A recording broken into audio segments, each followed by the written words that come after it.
शारदीय नवरात्रि को नहीं नुआपड़ा जिला कोमना सहर बेस चलचंचल। कोमना सार्वजनीन दुर्गा पूजा कमिटी तरफ मां दुर्गा नवरात्रि पूजा को बहु उत्साह और उद्दीपनार सहित पालन करा जाउछि।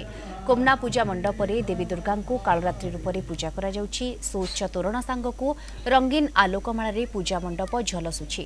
प्रतिटी संध्यार आरती दर्शन करने हजार हजार महिला भक्तों समागम होउछि। स्थानीय वैष्णोदेवी मंदिर परिसर में 9 दिन धरी दांडिया नृत्यर ताले ताले युवक युवती माने झुमिबारे लागिछन्ति। सकाळ बेले प्रतिदिन से तिथि अनुसार देवींकर पूजनटा होउछे।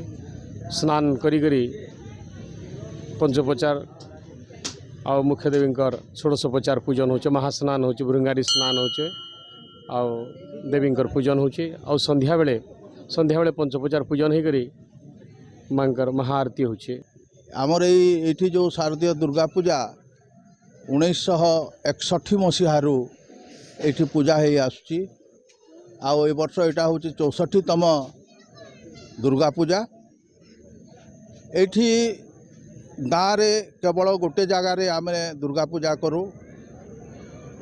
सबू पड़ा सबू साही सहयोग रे ये दुर्गा पूजा संपादन करा जाए। आमर जो प्रतिवर्ष करा जाए नवदिन आरंभ है दिन जो आम प्रवचन कार्यक्रम है ये वर्षा पे आम बंद करदेलु वर्ष। आ सप्तमी अष्टमी नवमी दशमी ये 4 दिन आम कल्चरल प्रोग्राम अच्छी जो लोकनृत्य लोकवाद्य ये सब रखाई। जाकजमक होचे आ बहुत सुंदर भाव सजा भी होचे। आ माँ को पाखे मोर प्रार्थना जे समस्त जनसाधारण एवं भक्त मान मनस्कामना पूर्ण हो। तांकर चलापथ कुसुमित हो। तांकर जेन भी असुविधा अच्छी आगामी दिन में मोर माँ पाखे प्रार्थना जे समस्त मनस्कामना पूर्ण हो।